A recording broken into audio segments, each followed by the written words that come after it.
Christmas বন্ধুরা, আমরা বেরিয়ে পড়লাম সকাল সকাল 25শে ডিসেম্বরের পরেই একটা ট্যুর করতে। তো ট্যুর করতে বেরিয়ে কোথায় যাব আমরা ঠিক করতে পারলাম না। তো এই শেষ মুহূর্তে আমরা মায়াপুর যাবার বলে প্ল্যান করেছিলাম। তো দুর্গা কল্যাণী হাইওয়ে উঠে পড়েছিলাম। তো মায়াপুর যেতে গিয়ে আমরা দেখলাম অনেকটা রাস্তা না, দুজনে তো সে ভালোই লাগছিল না, সেই কারণে আমরা ঘুরতে ঘুরতে চলে গেলাম শেষমেশ নৈহাটি। তো নৈহাটি যাব, বড় মা দর্শন করব না সেটা তো কোনো দিন হয় না। তা নৈহাটি পৌঁছে গিয়ে আমরা প্রায় পৌঁছেই গেছিলাম কাছাকাছি।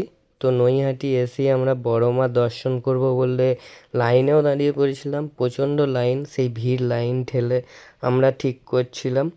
তো নৈহাটিতে এত সুন্দর পরিবেশ যে আমাদের অন্য কোথাও আর দেখতে পাই না। বড় মার মন্দিরে এসে আমরা প্রথমে ঢুকেই বড় মার দর্শন করব, সেই জন্য তোমরাও একটু বড় মাকে দর্শন করে নিও।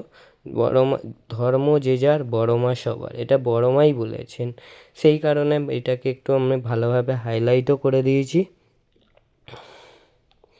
যদি ভিডিওটা আমার ভালো লাগে তাহলে তোমরা লাইক এবং সাবস্ক্রাইব করে দিও আমার এই ভিডিওটাকে। ইউটিউবের পেজটাকেও একটুখানি লাইক করে দিও ভালোভাবে, সাবস্ক্রাইব করতে যেন ভুলো না।